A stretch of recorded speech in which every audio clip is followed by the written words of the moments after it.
The domino theory was a theory prominent from the 1950s to the 1980s. The domino theory was used by successive United States administrations during the Cold War to justify the need for American intervention around the world. Though he never directly used the term domino theory, U.S. President Dwight D. Eisenhower put the theory into words during an April 7, 1954 news conference, when referring to communism in Indochina. Finally, you have broader considerations that might follow what you would call the falling domino principle. You have a row of dominoes set up, you knock over the first one, and what will happen to the last one is the certainty that it will go over very quickly. So you could have a beginning of a disintegration that would have the most profound influences. History. In 1945, the Soviet Union brought most of the countries of Eastern Europe and Central Europe into its influence as part of the post-World War II New Settlement, prompting Winston Churchill to declare in a speech in 1946 at Westminster College in Fulton, Missouri that,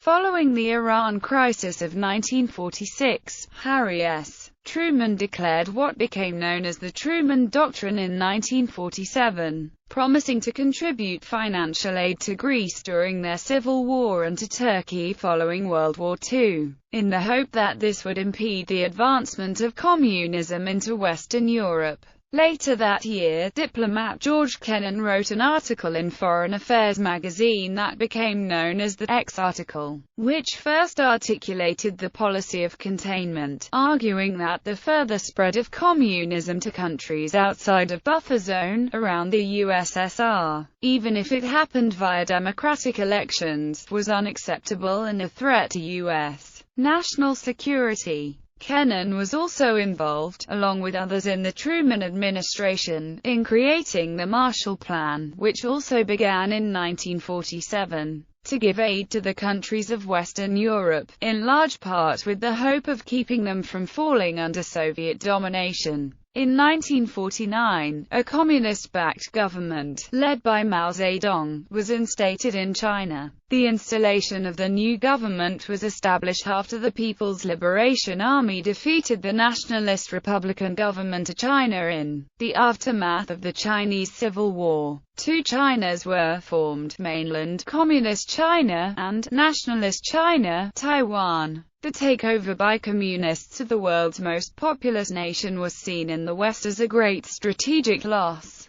prompting the popular question at the time: who lost China? The United States subsequently ended diplomatic relations with China in response to the communist takeover in 1949. Korea had also partially fallen under Soviet domination at the end of World War II. And in 1950 fighting broke out between communists and republicans that soon involved troops from China and the United States and 15 allied countries. Though the war never officially ended, the fighting ended in 1953 with an armistice that left Korea divided into two nations, North Korea and South Korea. In May 1954, the Viet Minh, a communist and nationalist army, defeated French troops in the Battle of Dien Bien Phu and took control of what became North Vietnam. This caused the French to fully withdraw from the region then known as French Indochina, a process they had begun earlier. The regions were then divided into 4 independent countries after a deal was brokered at the 1954 Geneva Conference to end the First Indochina War. President Eisenhower was the first to refer to countries in danger of communist takeover as dominoes. In response to a journalist's question about Indochina in an April 7, 1954 news conference, though he did not use the term domino theory, if communists succeeded in taking over the rest of Indochina, Eisenhower argued, local groups would then have the encouragement, material support and momentum to take over Burma, Thailand, Malaya and Indonesia. All of these countries had large popular communist movements and insurgencies within their borders at the time. This would give them a geographical and economic strategic advantage, and it would make Japan, Taiwan, the Philippines, Australia, and New Zealand the front-line defensive states. The loss of regions traditionally within the vital regional trading area of countries like Japan would encourage the frontline countries to compromise politically with communism. Eisenhower's domino theory of 1954 was a specific description of the situation and conditions within Southeast Asia at the time, and he did not suggest a generalized domino theory as others did afterward. The John F. Kennedy administration intervened in Vietnam in the early 1960s to, among other reasons, keep the South Vietnamese domino from falling. When Kennedy came to power, there was concern that the communist-led Pathet Lao in Laos would provide the Viet Cong with bases, and that eventually they could take over Laos. Arguments in favor of the domino theory. The primary evidence for the domino theory is the spread of communist rule in 3 Southeast Asian countries in 1975, following the communist takeover of Vietnam, South Vietnam, Laos, and Cambodia. It can further be argued that, before they finished taking Vietnam prior to the 1950s, the communist campaigns did not succeed in Southeast Asia. Note the Malayan Emergency, the Hukbalahap Rebellion in the Philippines, and the increasing involvement with communists by Sukarno of Indonesia from the late 1950s until he was deposed in 1967. All of these were unsuccessful communist attempts to take over Southeast Asian countries which stalled when communist forces were still focused in Vietnam. Walt Whitman Rostow and the then Prime Minister of Singapore Lee Kuan Yew have argued that the U.S. intervention in Indochina, by giving the nations of ASEAN time to consolidate and engage in economic growth, prevented a wider domino effect. McGeorge Bundy argues that the prospects for a domino effect, though high in the 1950s and early 1960s, were weakened in 1965 when the Indonesian Communist Party was destroyed. However, proponents ultimately believe that the efforts during the containment period ultimately led the demise of the Soviet Union and the end of the Cold War. Some supporters of the domino theory note the history of communist governments supplying aid to communist revolutionaries in neighboring countries. For instance, China supplied the Viet Minh, the North Vietnamese army, with troops and supplies, and the Soviet Union supplied them with tanks and heavy weapons. The fact that the Pathet Lao and Khmer Rouge were both originally part of the Viet Minh, not to mention Hanoi's support for both in conjunction with the Viet Cong, also give credence to the theory. The Soviet Union also heavily supplied Sukarno with military supplies and advisors from the time of the guided democracy in Indonesia, especially during and after the 1958 civil war in Sumatra. Linguist and political theorist Noam Chomsky wrote that he believes that the domino theory is roughly accurate, although he put a more positive spin on the threat, writing that communist and socialist movements became popular in poorer countries because they brought economic improvements to those countries in which they took power. For this reason, he wrote, the U.S. put so much effort into suppressing so-called people's movements in Chile, Vietnam, Nicaragua, Laos, Grenada, El Salvador, Guatemala, etc.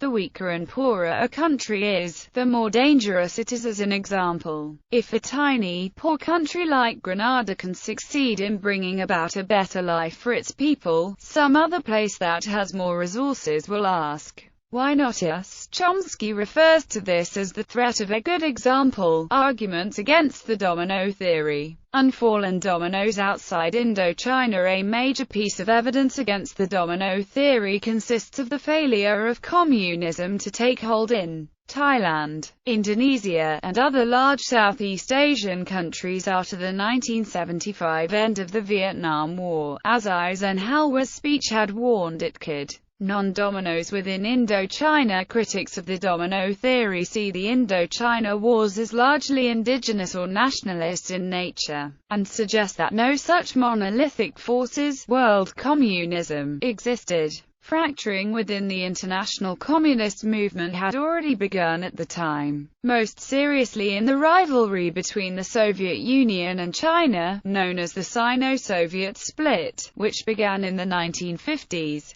Communist Vietnam and Communist Cambodia found themselves at odds from the very beginning. Rivalry between China and the USSR may have exacerbated tensions between them, since Vietnam had affiliated itself with the USSR and Cambodia with China. But nationalism and territorial dispute were obviously more significant factors. Border conflicts, mostly in the form of massacres of Vietnamese peasants carried out by the Khmer Rouge, occurred frequently throughout the nearly 4 years of the Khmer Rouge regime, eventually leading to the Cambodian-Vietnamese War of 1978–1979, when Vietnam overthrew the Khmer Rouge and took control of Cambodia. This in turn led China to attack Vietnam in 1979 in the brief Sino-Vietnamese War, and to U.S. anti-support for the Khmer Rouge, whose successor faction officially renounced communism in 1981 and continued to fight as a guerrilla force against the Vietnamese-backed government, until the mid-1990s. Both Laos and Cambodia adopted communist rule as a direct result of the Vietnam War, which had spread over the borders of Vietnam into these countries, and of Vietnam's political regional ambitions, which included directly organizing communist parties in both countries. Communist rule in Laos essentially came about due to repeated outright invasions by Vietnam and the inability of the army of Laos to defend the country. Communist rule in Cambodia had more complex causes but ultimately also resulted from the country being dragged into the Vietnam War, first by the Viet Cong and then by the full-scale NVA attack, in conjunction with the Khmer Rouge, against the pro-US Khmer Republic under Lon Nol. The US and South Vietnamese forces also contributed to the widening of the war when they invaded and heavily bombed Cambodia in an attempt to root out Viet Cong bases. Opponents also argued that the Domino Theory misrepresented the real nature of the widespread and growing civil opposition that US-backed regimes in these countries had generated because of entrenched official corruption and widespread human rights abuses. Notably in South Vietnam, Domino Theory did not take any influence under the Russian Third Regime, which had to be annexed due to military reasons, which caused a democratic rebellion. Applications to communism outside Southeast Asia. Michael Lind has argued that though the Domino Theory failed regionally, there was a global wave, as communist or Marxist-Leninist regimes came to power in Benin, Ethiopia, Guinea-Bissau, Madagascar, Cape Verde, Mozambique, Angola, Afghanistan, Grenada, and Nicaragua during the 1970s. The global interpretation of the domino effect relies heavily upon the prestige interpretation of the theory, meaning that the success of communist revolutions in some countries, though it did not provide material support to revolutionary forces in other countries, did contribute morale and rhetorical support. In this vein, Argentine revolutionary Che Guevara wrote an essay, The Message to the Tricontinental, in 1967, calling for 2-3 many Vietnams across the world. Historian Max Boot wrote, in the late 1970s, America's enemies seized power in countries from Mozambique to Iran to Nicaragua. American hostages were seized aboard the SS Mayaguezan in Tehran. The Red Army invaded Afghanistan. There is no obvious connection with the Vietnam War, but there is little doubt that the defeat of a superpower encouraged our enemies to undertake acts of aggression that they might otherwise have shied away from. In addition, this theory can be further bolstered by the rise in terrorist incidents by left-wing terrorist groups in Western Europe, funded in part by communist governments, between the 1960s and 1980s. In Italy, this includes the kidnapping and assassination of former Italian Prime Minister Aldo Moro, and the kidnapping of former U.S. Brigadier General James L. Dozier by the Red Brigades. In West Germany, this includes the terrorist actions of the Red Army faction. In the Far East, the Japanese Red Army carried out similar acts. All four, as well as others, worked with various Arab and Palestinian terrorists, which, like the Red Brigades, were backed by the Soviet bloc.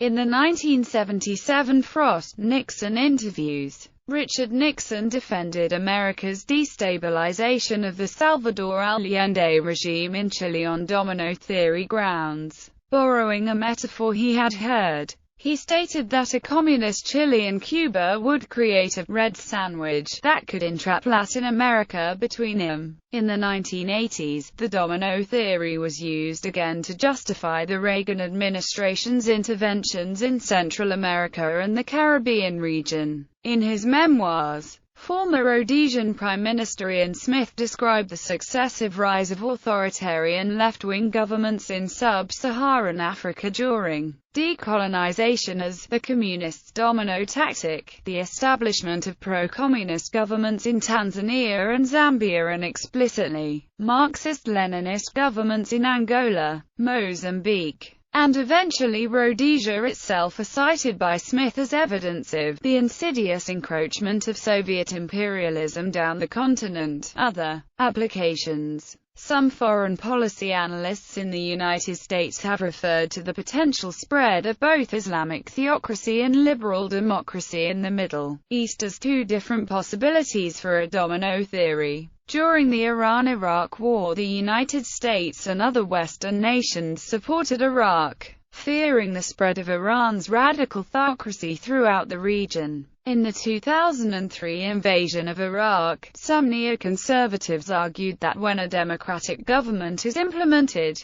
it would then help spread democracy and liberalism across the Middle East. This has been referred to as a reverse domino theory, so-called because its effects are considered positive, not negative, by Western democratic states.